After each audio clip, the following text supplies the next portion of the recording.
Hello everyone, welcome to Introduction to Machine Learning, Learning Activity 3. We're going to be talking about a couple things. Um, not only control flow, but also operators. So there's one thing I need you to do, if you would please, is I do have an update for Learning Activity 3. I made a minor adjustment. So I need you to go ahead and pull up GitHub. And within GitHub, there's an exercise adjustment. I just wanted to get something added for us to kind of focus in on. And so I want you to have the latest update of the materials for Learning Activity 3. Go ahead and go to your KSUS IML main, and then go to repository, and then do a pull from the repository. Another way, and what I want you to do is double check to make sure that you have this PowerPoint presentation that has operators on it, because there's some material to cover operators here. So just make sure that is on there. If you have trouble with that, you can go to your, if you're having any issues with that pull not showing, you can actually go to your IML main folder and delete this control flow, this 03 control flow. You can delete it and then come back to GitHub, and then do a repository pull, and it'll refresh it that way too. So there's two ways to do it. There's more than two ways. There's quite a few ways to do it, but that's probably the quick, easy way to do it for the type of material that we've got here. But once you've got that downloaded, you should be ready to go for this. So we're going to cover what's called operators and control flow for our um, uh, final learning activity for this week.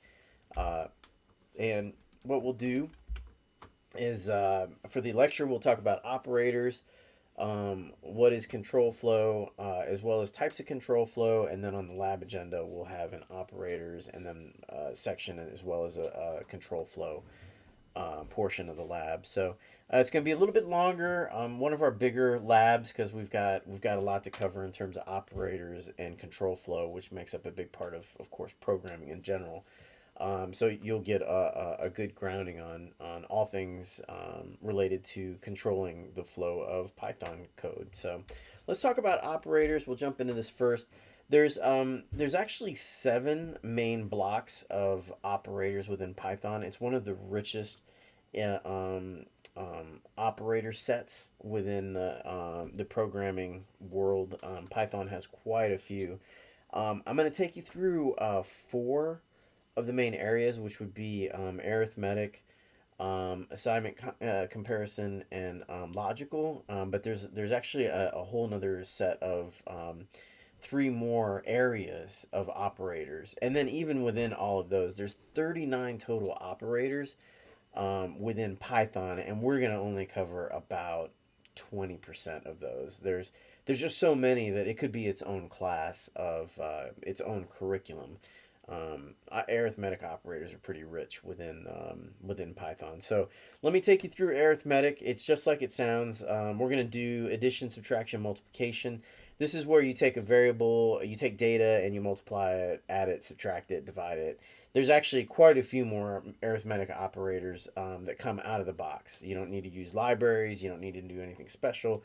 But there's like a lot of out of the box functionality for arithmetic operators. We'll work on 4 today in our lab, and they're pretty straightforward. I think most people who haven't seen programming or code, they're pretty intuitive, is where I'm going when you look at it in code. Assignment operators, there's quite a few assignment operators too in Python. We're only going to be working with 5 today. So we'll be using the you've seen it already to a certain extent. The equal operator, which is an assignment operator, that's taking a value and assigning it to a variable. There's also incrementers and decrementers. So you have increment and decrement. You have multiplicative increments, and then you have which I guess it would be decrements. So divisional decrements is probably the way you would think of that. But we'll work with all those so you can kind of see what those look like. But if you look off to the left, there's actually quite a few more. We won't be able to cover all of them. We'll cover I'd say 20% of what the 90% of most of these that are used in everyday kind of casual Python programming. Even for machine learning, there's quite a bit that we kind of can stick to the main 20% of the operators, and we pretty much take care of most of what we need to. Okay, we have next up comparison operators. We're gonna go through the top four. So we're gonna do the equal equal, and then the not equal, greater than, and less than. So this is where things get a little bit different and a little bit more tricky, because when you do comparative language analysis between programming languages, JavaScript, and SQL and Python and Java and C, they all have fairly, almost all languages have an equal assignment operator, as an example here. That is like universal.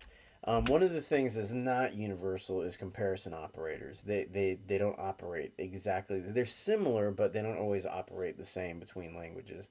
For example, in Python, the equal equal operator in this case for comparison checks for equal value, excuse me, equal value and equal type. In JavaScript, you actually have more control over that. There's actually a loose equivalence and a strong equivalence. And so in JavaScript, you have equal equal, and that is there, but that only looks for equal value. In JavaScript, you have an equal equal equal, and then that would actually tell you that that's a comparison operator that checks for equal type and equal value.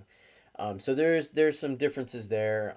I just say that because we are in a mixed language environment now that we've moved to Python, and we've moved away from SQL. But SQL is not going to be gone from our lexicon, especially within the machine learning world. We'll be using and working with both of these here in a couple weeks. Probably, yeah, next week we'll start to do database integration. And I say that because you'll kind of need to be balancing two different languages at once, as we start to do this, and get further along. Okay, so we'll be doing some comparison operators. Logical operators are pretty straightforward. JavaScript is very different from Python in this respect. In JavaScript, it's pipe pipe or an, or ampersand ampersand. Those are the equivalents to your and ors. Whereas in Python, they make it easy. It's just and or. There's also a not. So that's helpful. We'll only be covering and or, but if you want to experiment, not is available to you as well. But that wraps up pretty much everything we're going to cover for our operators. Within this lab, we're also going to be jumping into control flow, because we're moving at a breakneck pace here, and we've got to get this part of it out of the way. So within Learning Activity 3, we will also cover control flow. And in control flow, when we're talking about that from a computer science perspective, we're talking about the conditional gating of code blocks. So there are different methods for controlling the flow of how programs execute, and Python is pretty rich when it comes to its control flow, just like other languages are too. SQL has a control flow structure. JavaScript has a control flow structure. They all have share similarities, and we'll run through that. But it's the way to think of control flow is it's gated control of code blocks, and this is one of those things that makes sense to just see it in action versus me talking about it. But with that, there's three types of control flow. This isn't just unique to Python, but this is also something that you'll see in other programming languages too. Python has three types of control structures, which is sequential, selective, and repetitive. Sequential is a top-down approach. Selective is if, else, and then, or else ifs. And then a repetitive is looping structures, so that would be your for loops and while loops. Now, almost every programming languages have some kind of structure like that. Not every language has the sequential. Some don't follow a sequential flow. It's just wherever code's at, code will execute, and there doesn't have to be a sequence. Now it's rare, but they do exist. But for the most part, I'd say this is going to cover pretty much 80-90% of your programming languages out there, in terms of the three types of control structures. Now, I did put in our agenda, from the lab perspective. There's this thing called mixed flow. So you may had a question on that. Mixed flow is where we use. It's rare for programs to use any one of these by itself. Like it's rare for it to just be all sequential, or rare for it to be selective, or rare for it to be just all repetitive. Usually you have a mix and match of control flow. It's almost always the case. I'd say 90% of the time you're using some kind of mixed flow control. So you're borrowing from each one of these to have, to create an effect within your programming structure. So just keep that in mind. I'll show you a simple one, a basic one in our lab, just so you can see how we use a mixed flow to make something happen. And with that, that's all we have on the lecture, and I will see you in the lab.